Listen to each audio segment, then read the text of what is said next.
দিল্লীত বোমা বিস্ফোৰণৰ ঘটনা ই গৰিহণাযোগ্য আৰু ইতিমধ্যে আপোনালোকে গম পাইছে যে যোৱা দুটা দিনত এক বিশেষ ব্যক্তিৰ হাতৰ পৰা ডক্টৰ বা তেওঁলোকৰ হাতৰ পৰা বহুত বেছি বিস্ফোৰক সামগ্ৰীও পুলিচ আৰু চোৰাংচোৱাই জব্দ কৰিছে।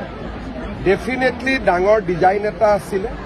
মই আশা কৰিছোঁ যে আজি গধূলি ফাললৈকে আমি আৰু বেছি আমি ভাল ছবি এখন আমি দেখা পাম।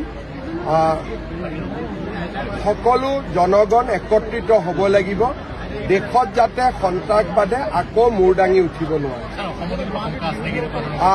অসমত যোৱাকালি পেহেলগামৰ ঘটনাৰ পিছত আৰু যোৱাকালিও আমি দেখিছোঁ যে ফেচবুকত একাংশ লোকে এই ঘটনাটোক হয় আদৰণি জনাইছে, নহলে খুব ফূৰ্তিৰে তেওঁলোকে কিছুমান ইমজি পোষ্ট কৰিছে।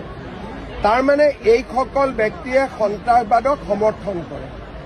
এইসকল ব্যক্তিৰ আমি বেকগ্ৰাউণ্ড চেকিং কৰি আছো যোৱাকালি ৰাতিৰ পৰা, আৰু প্ৰয়োজন হলে কিছু ব্যক্তিক আমি এৰেষ্টো কৰিম।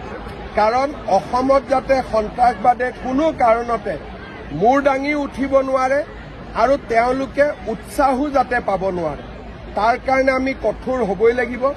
যোৱাকালিৰ পৰা আমি লক্ষ্য কৰিছোঁ যে এছাম লোকে বিৰাট ফূৰ্তি পাইছে, আৰু যদি সন্ত্ৰাসবাদ আক্ৰমণত মানুহ মৃত্যুৰ পিছত কোনোবাই যদি ফূৰ্তি পাব পাৰে, তাৰমানে তেওঁলোকেও সন্ত্ৰাসবাদক প্ৰত্যক্ষ বা পৰোক্ষভাৱে সমৰ্থন কৰে।